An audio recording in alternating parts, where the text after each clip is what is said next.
नमस्कार प्यारे विद्यार्थियों, आज फिर से आपका हार्दिक स्वागत और अभिनंदन।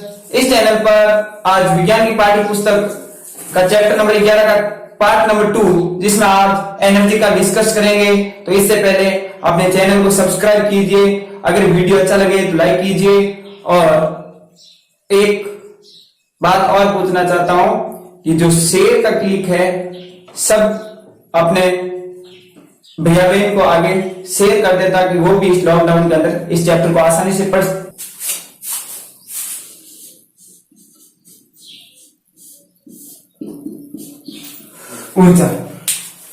ऊर्जा होती क्या है? ऊर्जा कार्य करने की क्षमता को ऊर्जा कहते हैं। कार्य करने की क्षमता को ऊर्जा कहते हैं।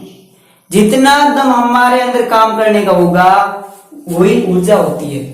तो देखते हैं, कार्य करने की क्षमता को ऊर्जा कहते हैं। ऊर्जा कहते हैं। तो हम समझते हैं कि ये कोई आदमी है जो कोई वजन है, ये कोई वजन है, इसको एक आदमी यहां से यहां ले जाता है, दूसरा आदमी यहां से यहां ले जाता है, तीसरा यहां से यहां ले जाता है। तो देखिए क्या हुआ कि ये यहां से यहां अपनी एनर्जी खर्च कर रहा है। ये यहां से यहां तक ही एनर्जी खर्च कर पाता है और यहां से यहां तक ही एनर्जी खर्च कर पाता है। तो देखिए काम उतना ही होता है जितना इन तीनों के पास में क्या है, एनर्जी।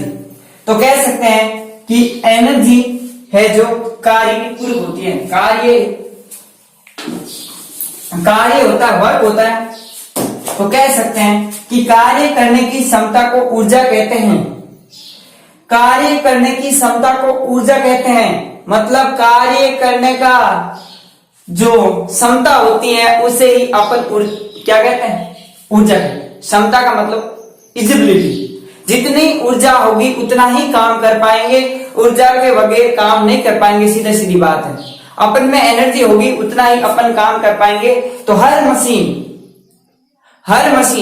चाहे जो काम करती है तो वो ऊर्जा पर ही निर्भर है। कार्य है जो ऊर्जा पर निर्भर है। तो कह सकते हैं कि ऊर्जा और कार्य दो ऐसी भौतिक राशि होती है जिनका मात्रक भी एक होता है। तो कार्य का मात्रक क्या होता है, जूल। तो इसका मात्रक भी क्या होगा, तो ऊर्जा का मात्रक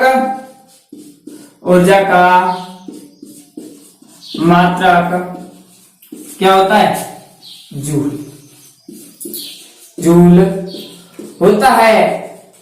तीसरी बात, जैसे आपको जूल लिखा है तो तीसरी बात यही मन में आएगी कि एनर्जी कैसी भौतिक राशि। एनर्जी सदिश है या अदिश। तो सोचो कि मैं यहां से इस मार्कर को ऊपर लेके आया हूं, मेरी एनर्जी 0.1 जूल खत्म हुई है।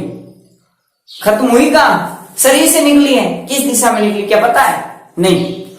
तो अपन 0.1 जूल का तो अपन को पता चल गया, लेकिन इसके परिणाम का ज्ञान तो हो गया, लेकिन इसकी दिशा का ज्ञान नहीं हुआ।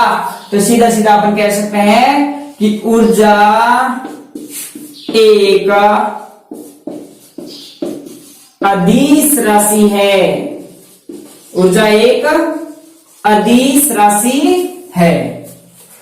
अब ऊर्जा का रूप एक होता है या अनेक रूप होते हैं, तो ऊर्जा के प्रकार भी अनेक होते हैं। ऊर्जा एक प्रकार की नहीं होती है। तो अपन लिख सकते हैं कि टाइप ऑफ एनर्जी, ऊर्जा के प्रकार। ऊर्जा के प्रकार। तो सबसे बड़ा स्रोत, ऊर्जा का सबसे बड़ा स्रोत सूर्य होता है। एनर्जी इस पृथ्वी पर सबसे ज्यादा सूर्य से मिलती है और वो ही एनर्जी अनेक रूपों में पाई जाती है। एनर्जी है एक ही, लेकिन वो अनेक रूपों में पाई जाती है। कहां पर किसको किस रूप में मिले, ये उस कण पर निर्भर करता है या उस मशीन पर निर्भर करता है या फिर उसी जो एनर्जी नष्ट करता है उस पर निर्भर करता है कि वो कौन से रूप में एनर्जी नष्ट हो रही है, कौन से रूप में ऊर्जा नष्ट हो रही है। तो सीधे देखिए कि ऊर्जा के प्रकार तो लिख सकते हैं यहां पर, ऊर्जा का सबसे बड़ा सोर्स या सबसे बड़ा स्रोत सूर्य होता है। सबसे बड़ा ऊर्जा का सबसे बड़ा स्रोत सूर्य होता है। तो इसके बाद में अपन लिख सकते हैं कि ऊर्जा, तो यांत्रिक ऊर्जा क्या होती है?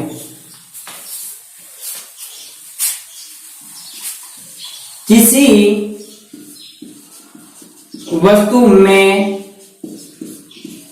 गति तथा स्थिति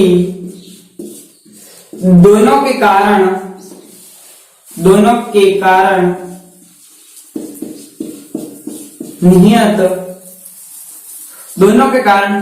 नियत ऊर्जा या उत्पन्न ऊर्जा यांत्रिक ऊर्जा कहलाती है। यांत्रिक ऊर्जा कहलाती है। देखो, यांत्रिक ऊर्जा किसी वस्तु में गति तथा स्थिति दोनों के कारण नियत ऊर्जा को यांत्रिक ऊर्जा कहते हैं। इसके अंदर स्थिति और गति दोनों पर जो ऊर्जा निर्भर रहती है वो यांत्रिक ऊर्जा कहलाती है।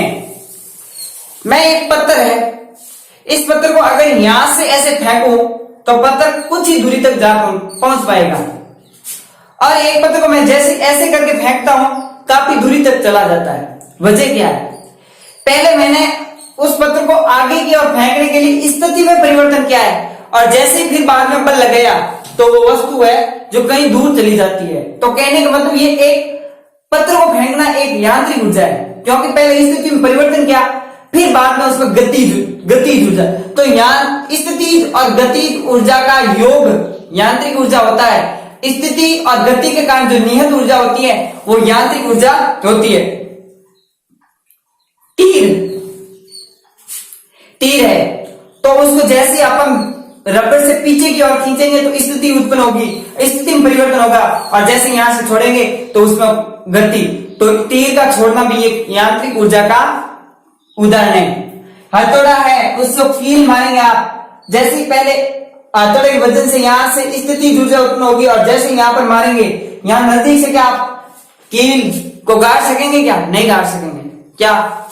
क्योंकि किसी वस्तु में गति तथा स्थिति दोनों के कारण उत्पन्न ऊर्जा यांत्रिक ऊर्जा कहलाती है।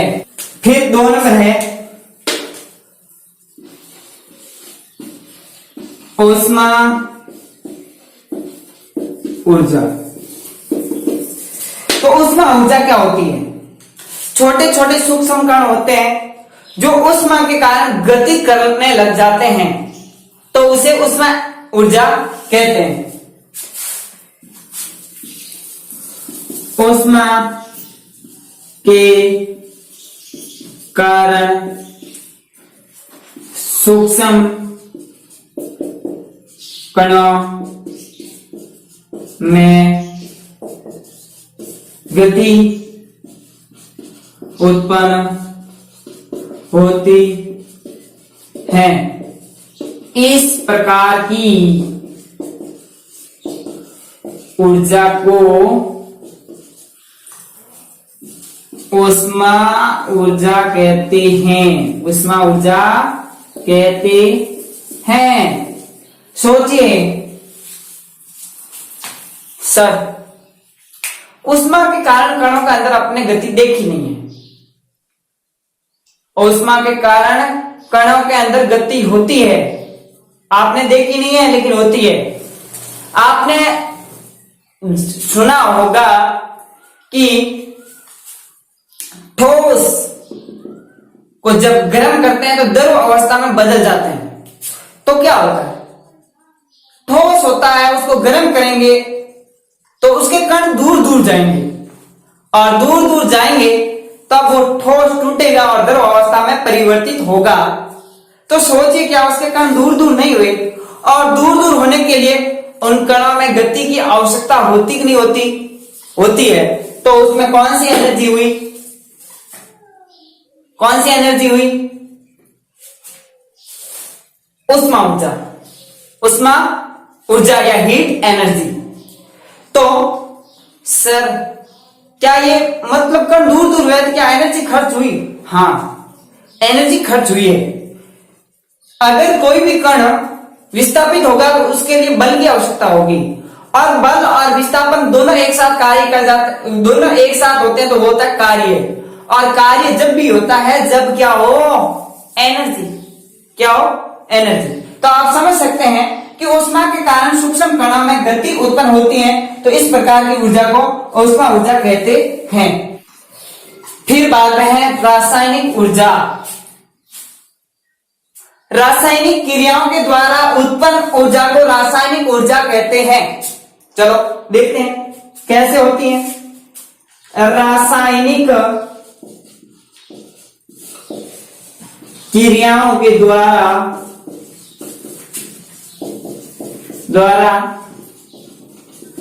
उत्पन्न,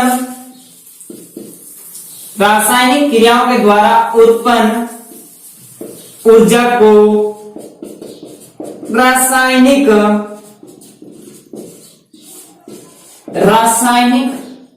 ऊर्जा कहते हैं।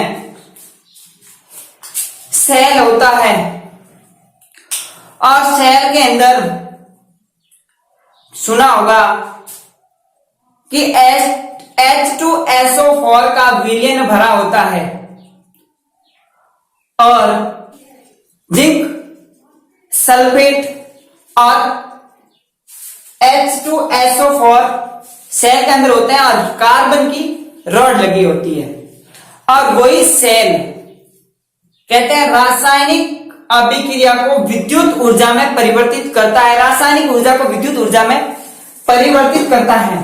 तो उस सेल के अंदर केमिकल रिएक्शन होती है। केमिकल रिएक्शन का मतलब होता है रासायनिक अभिक्रिया होती है। उसी रासायनिक अभिक्रिया से रासायनिक एनर्जी उत्पन्न होती है। रासायनिक एनर्जी उत्पन्न होती है। तो रासायनिक अभिक्रिया से जो ऊर्जा उत्पन्न होती है उसे कहते हैं रासायनिक ऊर्जा। फिर बाद में 4 नंबर है विद्युत ऊर्जा। विद्युत ऊर्जा, अब विद्युत क्या होती है? विद्युत आवेशों की प्रवाह की दर को अपन विद्युत धारा कहते हैं। तो आवेश जब गति करते हैं और जो ऊर्जा उत्पन्न होती है उसे अपन कहते हैं विद्युत ऊर्जा। आवेशों के गति के कारण उत्पन्न ऊर्जा को विद्युत ऊर्जा कहते हैं। और विद्युत ऊर्जा से तो अपन आजकल कई उपकरण देखते हैं। मान लीजिए एक बल्ब है, मैं देख रहा हूं मेरे ऊपर एक बल्ब जल रहा है, और वो बल्ब जल रहा है तो नष्ट हो रही है विद्युत ऊर्जा। और ये विद्युत ऊर्जा को किस में परिवर्तित कर रहा है? प्रकाश ऊर्जा में परिवर्तित कर रहा है, क्योंकि प्रकाश के कणों के कारण जो उत्पन्न ऊर्जा है वो प्रकाश ऊर्जा है ऑलरेडी। बट विद्युत ऊर्जा भी इसमें खर्च हो रही है। तो विद्युत ऊर्जा खर्च हुई कैसे? आवेशों की गति के कारण। तो लिख सकते हैं आवेशों की गति के कारण उत्पन्न ऊर्जा को विद्युत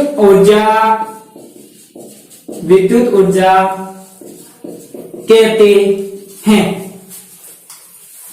फिर बाद में आगे देखते हैं और भी एक दो ऊर्जा के रूप।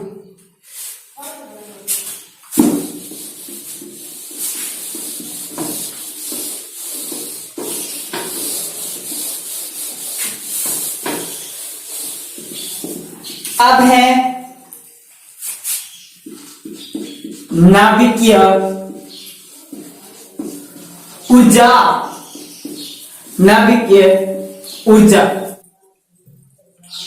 नाभिकीय ऊर्जा क्या होती है? नाभिकीय संलयन और विखंडन के कारण उत्पन्न ऊर्जा को नाभिकीय ऊर्जा कहते हैं। पहले परिभाषा लिखते हैं फिर बाद में समझते हैं संलयन क्या होता है और विखंडन क्या होता है। नाभिकीय संलयन और विखंडन के कारण उत्पन्न ऊर्जा को नाभिकीय ऊर्जा कहते हैं।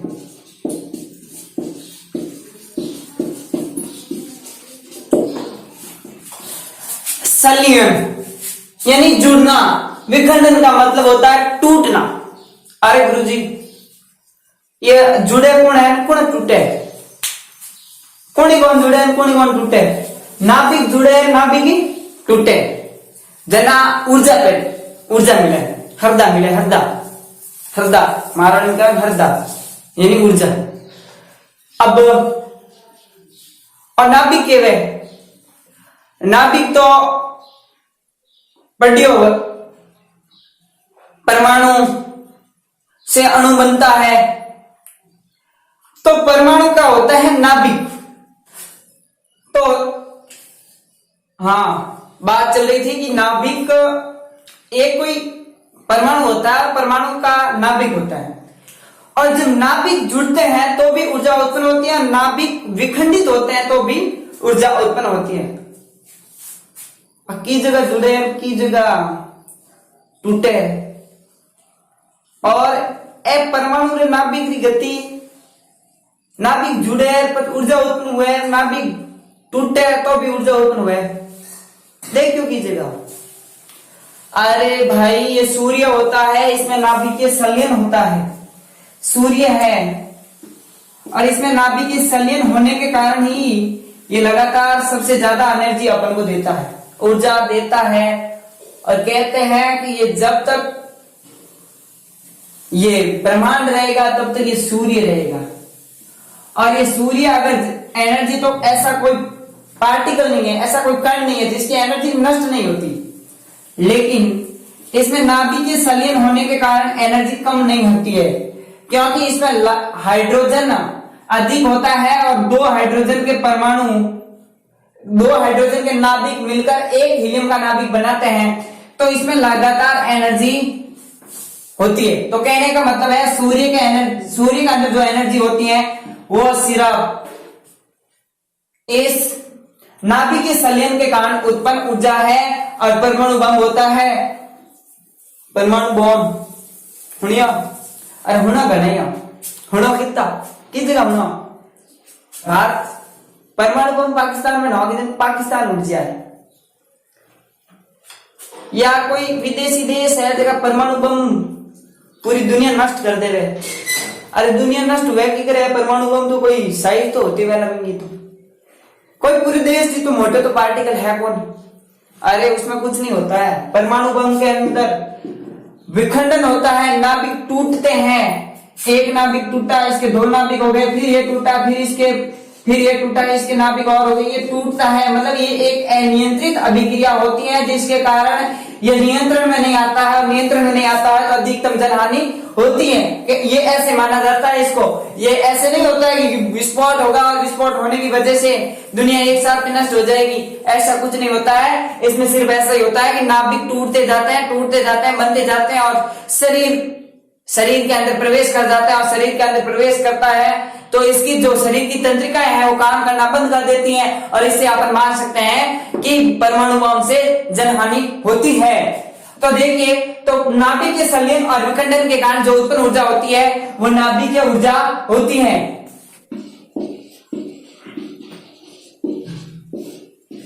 गुरुत्वीय ऊर्जा, गुरुत्वीय ऊर्जा होती है जो गुरुत्वाकर्षण के कारण उत्पन्न ऊर्जा गुरुत्वीय ऊर्जा होती है। तो इस कह सकते हैं गुरुत्वाकर्षण के कारण उत्पन्न ऊर्जा गुरुत्वीय ऊर्जा कहलाती है, कहलाती है। पृथ्वी के अंदर गुरुत्वाकर्षण बल है, पृथ्वी के अंदर गुरुत्वाकर्षण बल है, सबको पता है। और ये पेन है, अब मैं इसको नीचे तो नहीं डाल सकता आपके कहने से, क्योंकि मेरे को वापस लेना पड़ेगा, तो मैं समझा सकता हूं, आप 10वीं क्लास में पढ़ते हो तो समझ सकते हो। ये पेन जैसे ही मैं इस हाथों से छोड़ दूंगा तो नीचे गिरेगा, तो ऑलरेडी पृथ्वी का गुरुत्वाकर्षण बल है जो अपनी ओर खींचता है, और यह हकीकत पेन चला जाता है। तो अगर विस्थापन भी हो रहा है और बल भी लग रहा है, तो अपन कह सकते हैं कि इसके अंदर काम हुआ है, काम तो हुआ है, कार्य हुआ है, कार्य हुआ है। और कार्य हुआ तो कौन सी ऊर्जा हुई? गुरुत्वाकर्षण बल के कारण उत्पन्न ऊर्जा, गुरुत्वीय ऊर्जा। ऑलरेडी जो इसमें काम हुआ है वो किस ऊर्जा के रूप में हुआ है? गुरुत्वीय ऊर्जा के रूप में हुआ है। तो आप जरूर इन ऊर्जा के रूपों को समझ चुके होंगे। और अपन पढ़ेंगे आगे यांत्रिक ऊर्जा को, थोड़ा डिटेल से समझेंगे।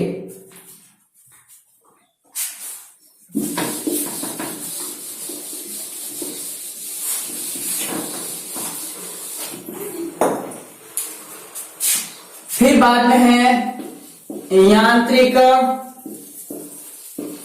ऊर्जा। समझा तो है, स्थिति और गति के कारण उत्पन्न ऊर्जा को यांत्रिक ऊर्जा कहते हैं। लिख सकते हैं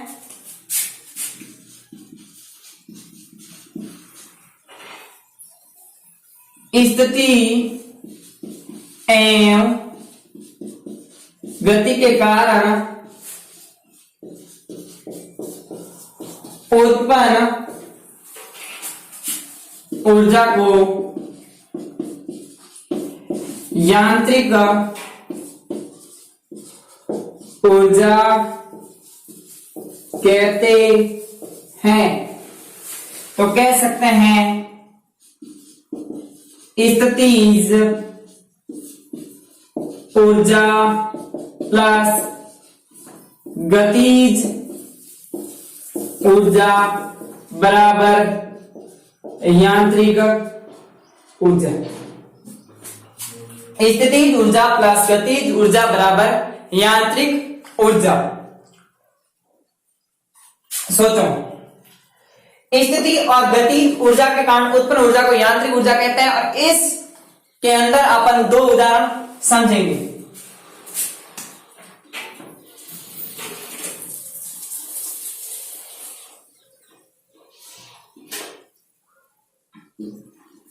ठीक है,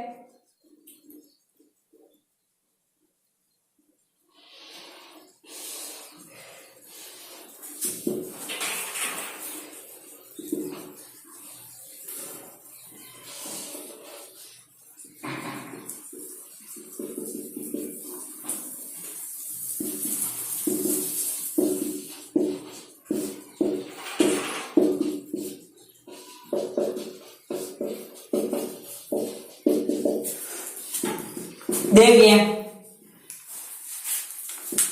आ है तीर, मारवाड़ी में कहेगा कबोम, तीर। धनुष से जैसे ही अपन तीर को ऐसे खींच रहे, मान लीजिए मैं तीर को खींच रहा हूं, तीर को जैसे ही मैंने खींचा तो यहाँ स्थिति में परिवर्तन हुआ। कहने का मतलब है तीर को इधर खींचा है तो इसका मतलब स्थिति में परिवर्तन तो हुआ है। और जैसे ही मैंने यहां से तीर को छोड़ा, तीर वहां चला गया, और वहां चला तो ये तीर क्या कर रहा है? गति कर रहा है। और गति के कारण उत्पन्न ऊर्जा गतिज ऊर्जा, और स्थिति के कारण उत्पन्न ऊर्जा स्थितिज ऊर्जा। अगर दोनों साथ साथ होती है तो कौन सी ऊर्जा? यांत्रिक ऊर्जा। एक है और आ है गुलमोहर, हल्दी है, ये यहां से पकड़ के, यहाँ एक पत्थर है, जैसे ही इस पत्थर को ऐसे पकड़ के ऐसे खींचा तब तो स्थिति उत्पन्न हो गई, और जैसे ही इसको छोड़ेंगे तो ये दूर जा गिरेगा। इसी प्रकार किताब के अंदर आपको एक और उदाहरण दिया हुआ है कि हथौड़े से कील पर मारने पर, कील है जो किसी समतल के अंदर चले जाना, ये कील है। और यहां पर हथौड़े मारे तो हथौड़े के वजन के कारण स्थिति उत्पन्न होती है, स्थिति ऊर्जा उत्पन्न होती है। जैसे ऐसे करूंगा तो स्थिति ऊर्जा उत्पन्न हो जाएगी, और जो स्थिति ऊर्जा संचित है वो फिर बाद में जैसे ही अपन तेजी से इस पे मारेंगे तो वो ऊर्जा गति के रूप में बदल जाएगी। कहने का मतलब है कील है जो इसके अंदर चली जाएगी और इसके अंदर तभी चली जाएगी तब उसके अंदर क्या होगी, गति। कोई भी उदाहरण ले लो, अपन स्थितिज जो यांत्रिक ऊर्जा के उदाहरण है उसमें स्थितिज ऊर्जा और गतिज ऊर्जा दोनों साथ साथ होती हैं। फिर बाद में पढ़ेंगे अपन गतिज ऊर्जा, जिसका एक सूत्र है जो अपन अगले वीडियो में एक सूत्र तथा गतिज ऊर्जा के बारे में पढ़ेंगे, ताकि वो वीडियो छोटा हो और सब लोग ये वीडियो पूरा देखना। और अगर इस वीडियो को आप पूरा देखते हैं तो सिर्फ कमेंट बॉक्स के अंदर यस लिखिएगा। क्या लिखना है, यस। इस वीडियो को पूरा देखते हो तो कमेंट बॉक्स के अंदर है यस लिखना है। और अगर इस वीडियो को आप सभी लोग पूरा देखोगे तो मैं आपके लिए अगला वीडियो लाऊंगा जो गतिज ऊर्जा का होगा और उसमें गतिज ऊर्जा के फॉर्मूले को समझाया जाएगा। तो सभी उस वीडियो को देखें और इससे पहले वाला वीडियो का डिस्क्रिप्शन के अंदर मैं लिंक दे दूंगा, वो वीडियो भी वहां से देखें।